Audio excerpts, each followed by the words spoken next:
Mapagpalang umaga po sa ating lahat. Ang lahat ba yung pinagpala? Ngayon, pag-uusapan natin ang isang bagay na minsan mahirap tanggapin. Ito ay ang bawat panahon sa buhay natin na pinagatan ko itong different season of our life. Pwede ba tayo magsitayo para sa pagbasa ng salita ng Diyos? Sa aklat ng mga Ngaral 3 verse 1, ang lahat sa mundong ito ay may kanyang panahon, may kanya-kanyang oras. Purihin niyo ang Panginoon sa pagkabasa ng kanyang salita. Maaari na po tayo umupo. May mga panahon sa buhay natin na hindi natin maintindihan kung bakit may paghihintay, may pagkawala, may sakit o may pagbabago. Minsan, nagkatanong tayo, Lord, bakit ganun? Lord, kailan ba matatapos ito? Lord, ito pa ang kalooban mo. Pero, pinapaalala sa atin ng Panginoon sa verse na ito, na ang lahat ay may tatlong panahon. Mayroon tayo dito ng tatlong panahon sa ating buhay. Una, panahon ng pagsisimula at may panahon ng pagtatapos. Sa buhay natin, may mga nagsisimulang pangarap, relasyon, ministry, trabaho, at maging mga pagsubok. At dahil ng panahon ng pagtatapos ng ilang mga bagay ayon sa kalooban ng Diyos. Ikalawa, may panahon ng panatili at may panahon ng pag-alis. Kung mapapansin ninyo, may mga tao pinahihintulot ng Diyos na manatili sa atin at mayroon din naman tao kailangang umalis. May panahon ng samahan, may panahon ng pagtutulungan, pero may panahon din ng paghiwalay. Kung umalis man sila, may dalilan ng Diyos sa Kanya at may magandang plano pa para sa inyo. Mas maganda pa rin ang opportunity mo dun, Mira. Tingnan mo dun yung pisan mo. Ano nang trabaho niya? Doktor na siya dun. Eh ikaw, nandito ka pa din. Puro ka ministry. Mapapakaya ka ba ng ministry mo yan? Hindi mo dala yung vision kung saan ka dapat. Pero sa tanong mo natin, saan ka nilawalitos? Hindi lahat ng pag-alis ay pagtapos. At hindi lahat ng pagpili ay pagsunod. Ang mahalaga, nasaan ang puso mo?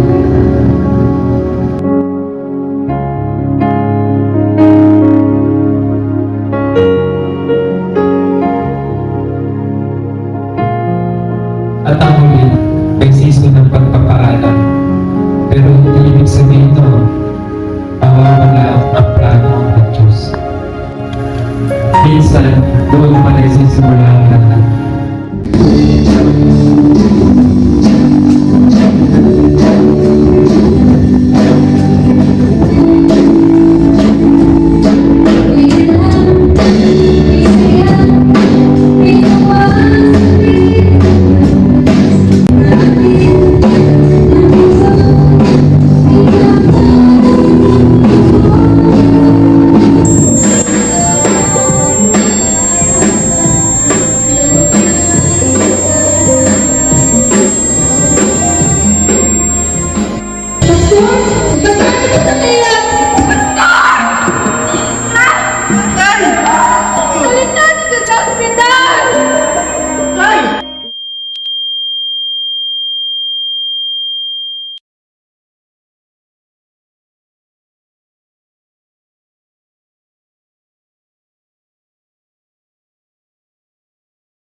Okay ka, doktor. Teka lang.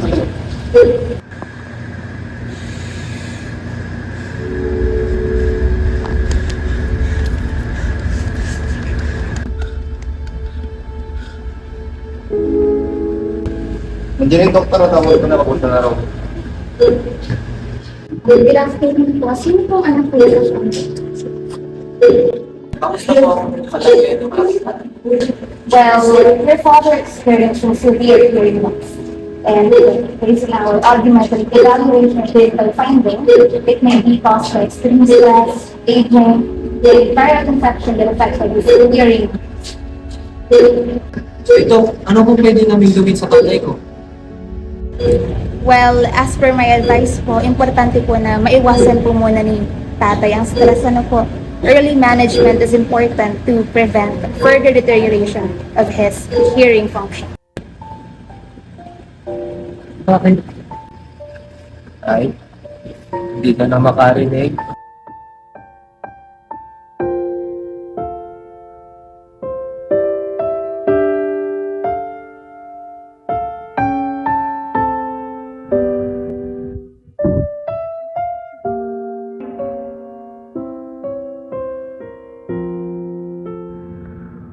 Paano ako maglilingkod kung di na ako makarinig?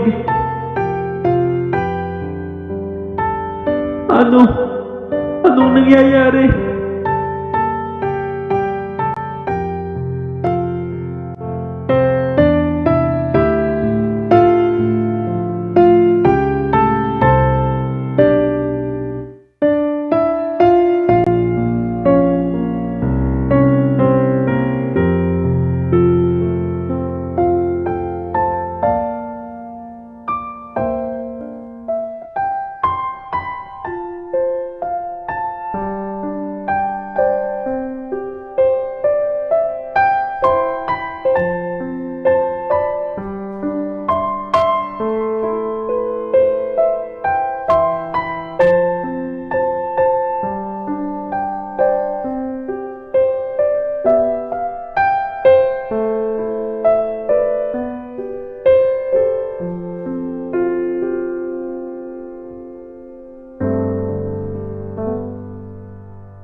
Wala akong marinig.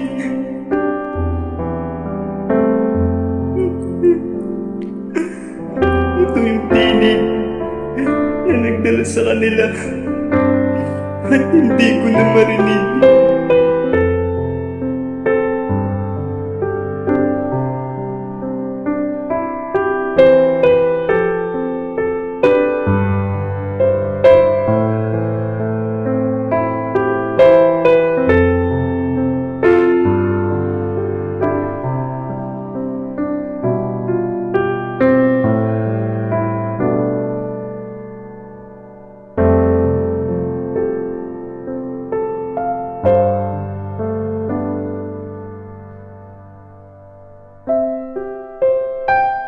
Pastor, maraming salamat po sa pagmamahal at pag-aaruga niyo sa akin.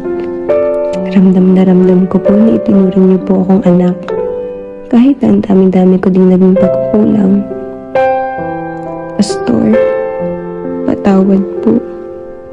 Patawad po kung mas pinili kong sumunod sa nanay ko. Matagal ko din po itong pinag-isipan. Alam ko po maiintindihan niyo po ako. Kaya patawad po. Maraming salamat po sa lahat.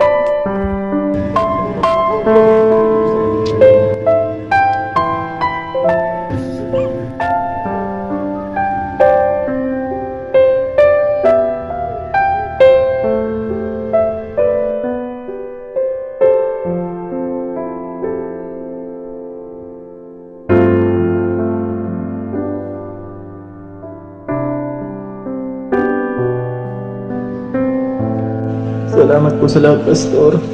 Patawad po. Kailangan ko na po kumita ng pera.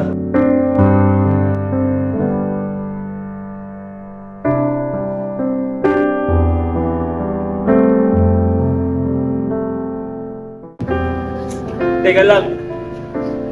Isasabihin lang ako sa inyo dalawa.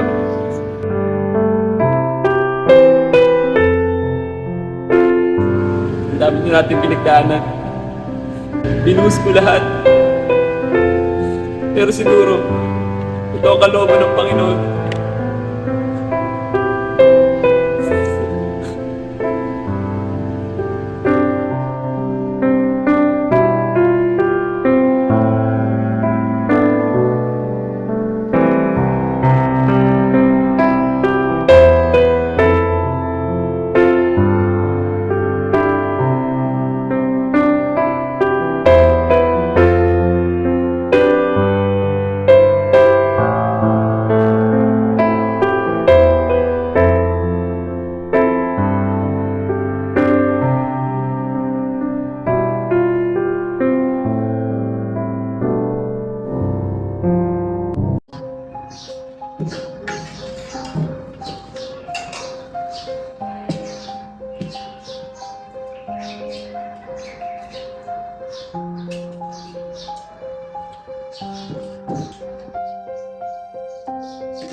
Rael?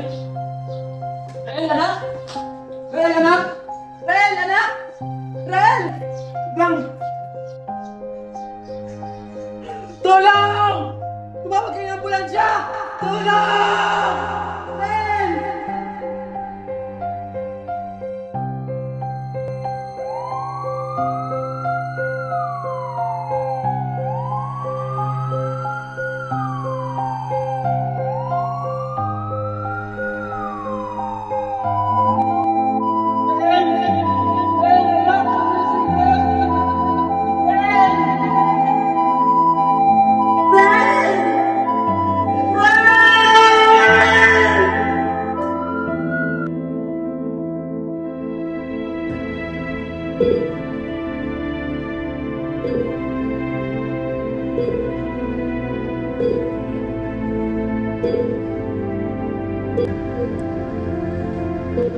Kailangan po makikita sila anak mo as soon as possible.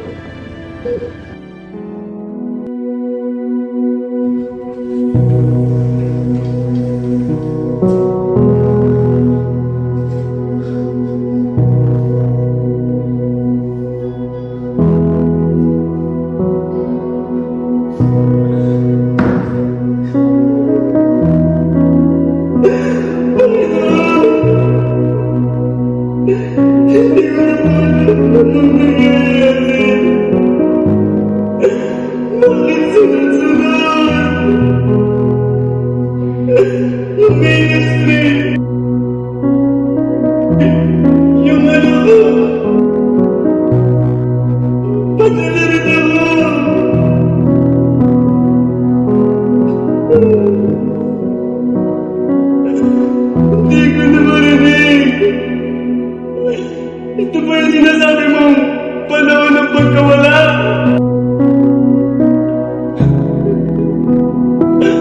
Kasi, ang sakit lang.